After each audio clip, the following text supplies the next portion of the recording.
One more time. You back again, family. Hello. What's going on? How was the day? Feels good. Today was good. A lot of ripping and running. A lot of ripping around, catching up. Yeah. Because you've been doing a lot of working. You've been at it. Been at it. Mm-hmm. Oh no. Okay. What's wrong? What's wrong? Wrong thing. Sorry, y'all. Got some things going on. The technology, y'all. Trying to get this technology together. What? Mm. Well, I had a good day. Uh, I went bowling. You've been doing that for a couple weeks now. Yeah, I went bowling. I think what I want to try to do is I want to have a big bowling event. We put something together and have some people come out and we go throw some strikes and see if we can have a good time. 'Cause it's kind of cool, It's so Yeah, relaxing. bowling is cool. There ain't a whole lot to it, Ain't really expensive. So yeah, we'll try to put something together. I'm down for it. See if you can get about 15, 20 people maybe. Just see if we can get some people. I don't think that many people like me. You might be right. I got to roll with you on that one. Yeah, You sound good. it sounds good. Yeah. You'd be surprised. I think you'd be shocked because they might just like bowling. Not necessarily that they, don't dislike you, This but is true. they just really might like bowling. Mm-hmm. I agree. Yeah. I agree. But you never know. You never It know. could be funny. It'd be a little funny acting, funny A style. little funny stuff. All right. You going or am I going? You go. All right. You've been excellent. Why change what ain't broke? Okay. When you hear me say, I love you, what do you hear? I'm going through life and I appreciate you and I appreciate you and that's a way of apologizing sometimes. And then sometimes you just mean it because you think about me. Yeah. If I leave town or someone, I come back, you'll call me and say, hey, Daddy, I love you. I miss you. Yeah. So, Okay. Mm-hmm. When I say I'm sorry, what do you hear? Then that means it's really something that I really drove home. It was something I stood on. It was a point or a principle that I was trying to teach you. And I kept reiterating it. And now you got it for sure. And then you'll say, I'm sorry. Because it's super evident that you went through something. Yeah. Okay. When I don't do what I say I'll do, that translates to daddy world. And that means what? So when daughters. Right. No, I got you. Okay. No, I loud and clear. Okay. So in daughters in general, or are you saying me and you? Let's do me and you specifically. Okay, then go to, okay. And then go so I gotta go back to the barbershop. All right, cool. For me and you, I think because you're in training, I think you're supposed to not listen sometimes. I think you need the experience of life. I think it's very important in making shape you who you are and who you're gonna be. Sometimes you have to learn it for yourself, and you don't know that you're not listening. You're not trying to be, disagreeable or nothing like that. But it's just you learned that lesson, because you got to learn it because you think that you at a point where you know enough to be dangerous. Like you're not ignorant, and then you're not wise. So you're right in the middle. Mm-hmm. Yeah. So most fathers, I'm gonna include myself in this too. We look at it as disrespectful. Because we think that y'all supposed to do everything we tell y'all, like all the other kids before y'all did, and nobody did that. Right. So nobody did it. So I don't know why we think it's supposed to happen for us. Yeah, but that's what we think. We think it's disrespectful. Okay. Mm-hmm. Okay. When you see me, excuse me, as a grown adult, what do you see? Sometimes I still see my baby. And then I see this grown woman who doing her things and handling her business. And then I see somebody that's very confused. And then I see somebody that's getting it putting it together right. They on the right path. And then I see somebody that's 50% in, 50% out. Yeah, I see you growing. I see growth. Yeah. Going through. Yeah, you in training. That's what I see. You in training. It's a lot. Yeah. It's a good lot though. Oh yeah, yeah. Okay. When I bring my life issues to you, what do you hear? Hmm. Another stumper. Boom. Yeah, no, it's good questions. Yeah. When you bring your life problems to situations, problems, or would you say When I bring my life issues to issues? you. Situations, problems, Okay. whatever. Insert whatever word you want. Okay. When you bring them to me, I'm very cautious first because I know that you are at a very pivotal point in your life where a lot of things can affect you today for the rest of your life. So when you bring them to me, I try to look at it kind of like you're not my daughter because I talk to a lot of people. Right. I try to give you the more of the consultant approach, the counseling approach, more so than the daddy approach, because a lot of times when you're too close to it, you can mess it up. So I will basically talk to you how I talk to other people. I agree. That's how I look at it. I agree with that. Okay, I agree with that. Describe to daughters, if you can, the feeling of having a daughter. To people who don't have a daughter? So to daughters. To daughters. Describe to them how fathers feel about having daughters in their life. Oh. Okay, you got to listen to this, ladies. Y'all got to listen. You can't. Don't try to unpack and dig into what I'm saying. I literally mean it. What I'm saying. Like, take it like this. We see it like you are our world. We sacrificed our life for you. We will die for you. We'll do anything for you within reason when you're doing the right thing. Our world revolves around you, and is one of the best things that ever happened to them, even if he got 4 or 5 daughters. So each one of them is one of the best things that has ever happened to him. That's what it feels like. But don't look into that. Like, take it exactly for what I said it. That's it. Yeah. Okay. Mm-hmm. What was your favorite childhood show? Sorry, we're switching gears. My favorite childhood show? Yeah. Well, let's do top 3. Because then I know it's hard to pick one. Yeah. Johnny Sacco, the giant robot. Yeah. I used to love Johnny Sacco. Are you looking like I ain't never showed you Johnny Sacco? I'm pretty sure you have, but it's not ringing a bell. All right, so childhood. How old was or I'm stopping where? I mean, it could be teenage. Okay. Early adulthood. No, that's too much. Yeah, that's too many to show. So childhood. So yeah, let me stick. 4, 13. I'm going to 10. You can do that. Okay. Because it wasn't so many. The Super Friends, Johnny Sacco, and Get Smart. Yeah. Okay. Yeah. I'll tell my 3. What is it? Schoolhouse Rock. Oh, dope. Yeah. Sesame Street, hands down. This is not in no particular order. I'm gonna do my top 5 because my generation. Well, I can't. Yeah. So Schoolhouse Rock, Sesame Street. I'm looking at it right now. Zaboomafoon. That's 3.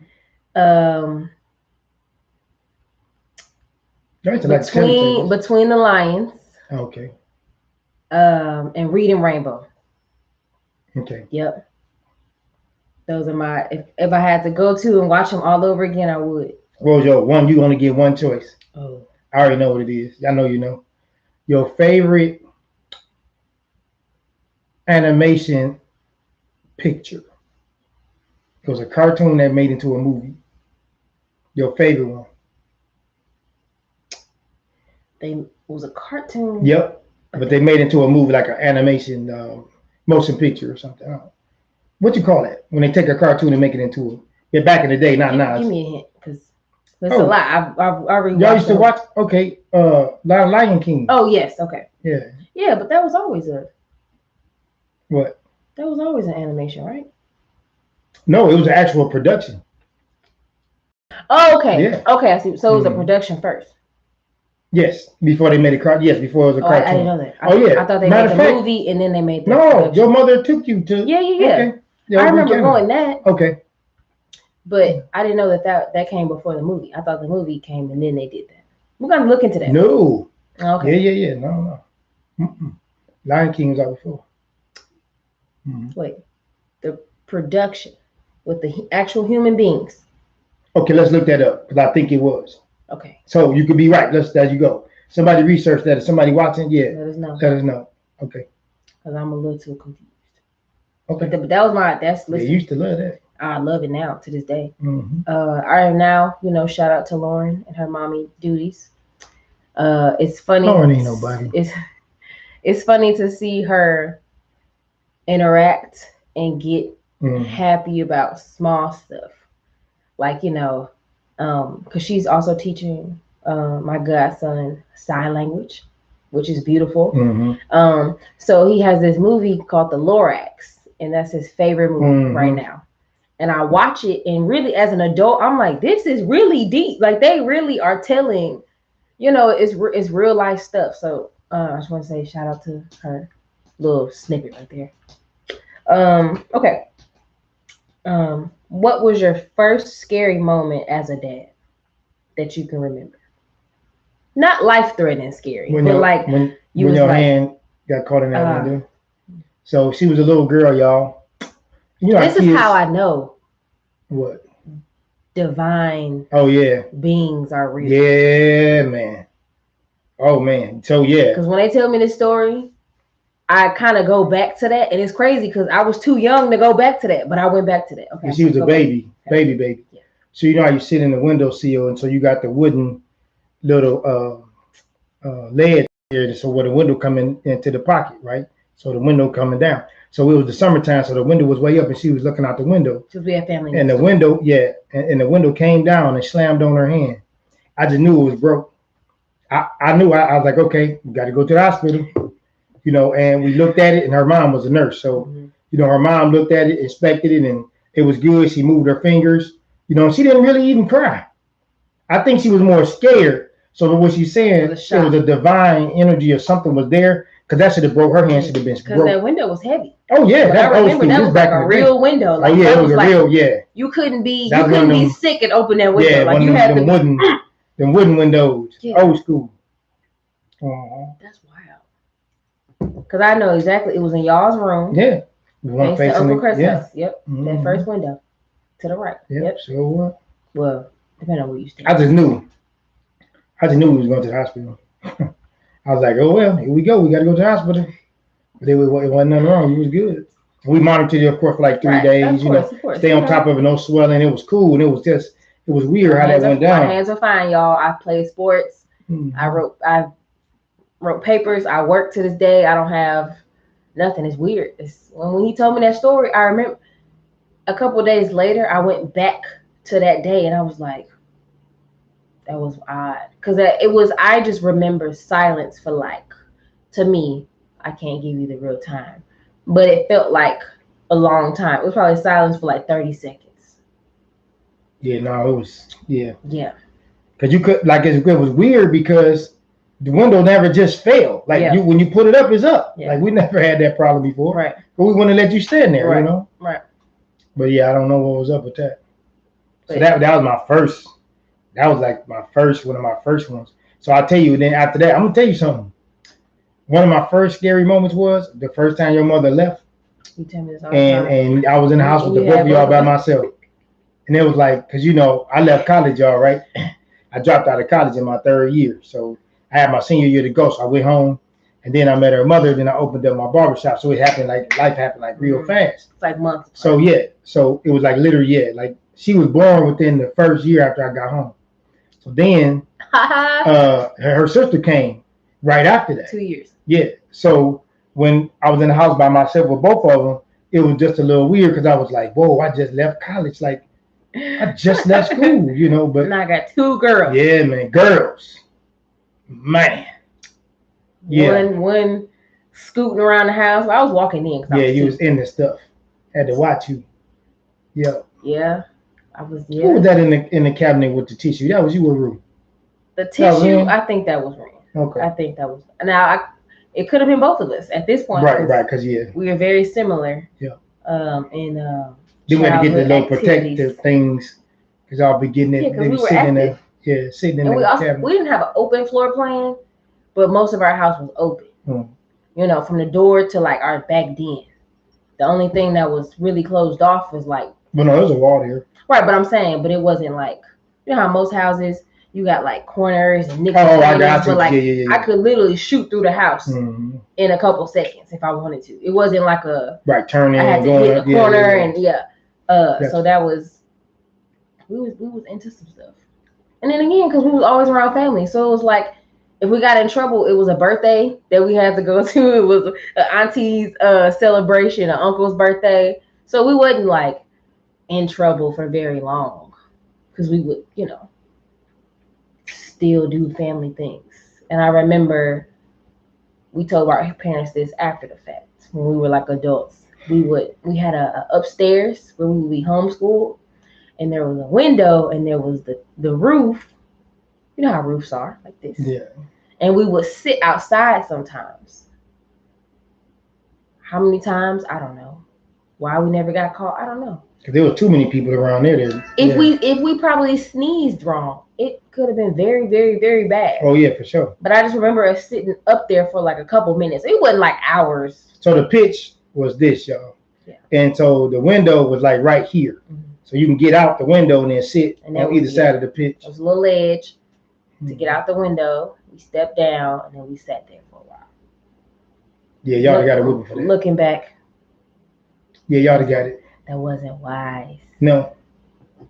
Yeah, I'd broke y'all off something proper whenever. Yes. Okay, so I didn't ask this question last show, but I remembered it. Right. I'm gonna ask you this show. Good. How did you feel when I was describing the new man in my life? Like, were you like admonition? Yeah. So like, go through your emotions, like, because it's been a lot of trial. I was gonna say trial.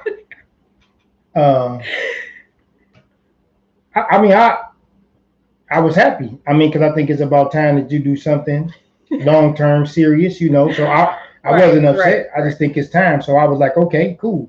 You know, maybe this is it. Maybe it's time for you to, you know, put your feet in some wet cement and let it be that foundation for you. You know. So no, I was happy. I really was. I was happy. Okay. Because you told me about he met the criteria that I set. You know, he was a solid guy. You know, he met all the rules. I mean, I met all the criteria. He wasn't breaking none of the rules. So yeah. So if you bring it to me, then I knew that it was serious. If he can, you know, get over those obstacles, then yeah, he's a good solid cat. And mind you, people, I initiated this. It wasn't a dad setup. Oh no. You know, because you know she don't like me like you know when but there was a point where I was gonna give his people, you know, his little list of and it's why I gotta be little? It's just why I'm sorry. Little? There was a point in time where I was gonna give his list a chance, and it just so happened as soon as I was ready to engage, this happened. And then I was so excited to tell my parents. I was like, there's this guy, and this is what's going on in my life. So shout out to this guy over here for raising me properly so I can know a good man when I see one. You know, and being, we watched a video earlier, being soft enough to let him know I'm interested, because most times I've literally been out. I'm not gonna say no names. I've been out with a girl and she didn't want to say anything because I forgot what reason she gave us, and I was like, what? Because at the time I was in a rabbit hole. So I couldn't make a move, and I was like, friend, I was like kind of pushing her off the ledge, and it was just whatever she gave, whatever reason she gave, it wasn't valid enough to not talk to this man. But you know, that comes from fear, rejection, because I had that fear, rejection. Yeah, shout out to the women that are doing it and the men that are making it happen. Oh, and special shout. I'm sorry. No, a lot of shout outs today. Shout out to Uncle Roger.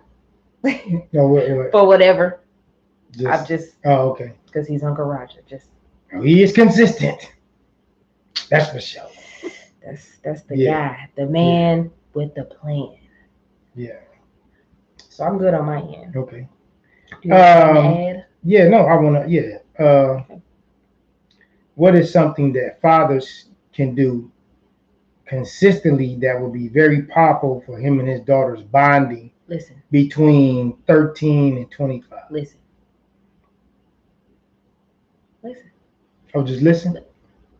Sometimes when we come in the house, that's big, fellas. like, because sometimes I'll even text my dad. I've said I'm coming in hot, or I'll give him a heads up or something, and then I throw up on him, and he'd be like, "Whoa, you vampire me!" And I'll be like, "Well, that's what we do, okay? We are scramble brained, and it's not a bad thing. Daughters is not a bad thing.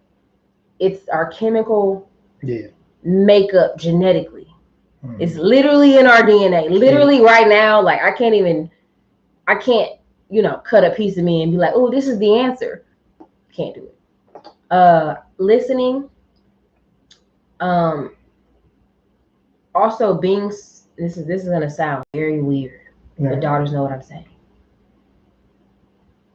Being supportive even when we make bad choices. All right, explain that to the fathers, because that one's hard. Because it's probably something we told you not to do a million times. Yeah. All right, go ahead. Like, I'm just gonna say, I'm gonna use one word, the legend, right? Okay. Set legend.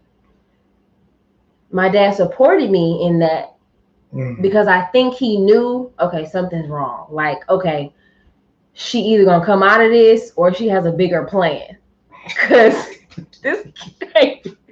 Yeah, right. Like this can't be. Yeah, this can't. You punking. Yeah. So you have to, depending on where you are with your daughter, you have to trust her certain choices. Because sometimes, one, she may not see something you don't see, and two, she might just be going through it. And like we said on a previous show before, you can't save us from everything. Right. It's not like you can write our story and every day we wake up, that's the exact same thing that you plan for us to happen is going to happen.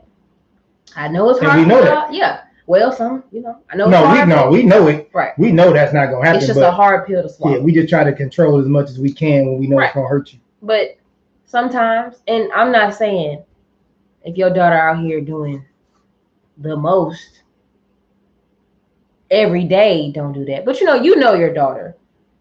Sometimes we kind of we dive off in the deep end. We don't know how to swim. You just gotta trust that you put on a video 2 years ago that was about swimming and we heard it. That's as simple as I can put it. All right. Okay, so that's that wrap it up. But be productive. So listen, and support her. Sometimes when she's wrong. Sometimes, okay. I like sometimes when she's wrong. Sometimes. And be productive. All right. Be productive. What does that mean? Do the work before it's there you late. Go. Yes. Be proactive. Yes. There you go. And productive. Yeah, dads. Right. So that proactive is yes. Yes. So both. Dads, we want to try to get ahead of the curve. We want to try to put those different tools and resources in place. We don't want her feeling through the dark with no arms. So we got to be diligent. Like the time, if you want to go hoop or you want to play the game, don't go hoop, don't play the game. Put that time into your daughter. And also find out what she likes. Now, if she keeps bringing up her astrological sign, pay attention to that.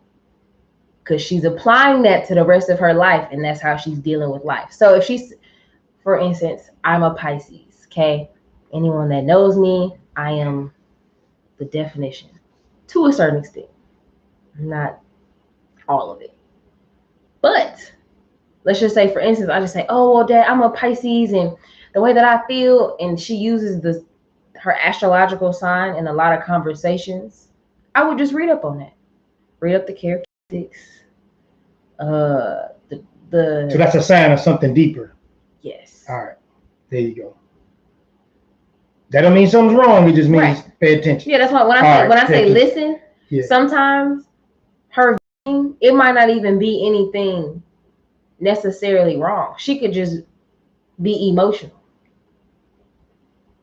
And we know y'all don't understand that. Most times, no. But sometimes we do. Most times y'all don't understand. Most times we do. But I think those are all key points. Okay. For healthy relationships. I think those are, I can speak from a daughter's perspective, from a healthy relationship. So, yes. That's it. All right. Well, that was good because you need to unpack that, so they can understand that productive part. Did I? Do I need to? Yeah, no, you did it. No, you got it. Okay, we can wrap it up. We want y'all to take this. We want you to test this. We want you to try this. Take it to the barbershop or take it to the hair salon. Take it to the job or take it to the church. Remember, you don't have to like it, believe it, or understand it. Sometimes you just have to respect it. This is the Clipper Dome Chronicles. Thank you.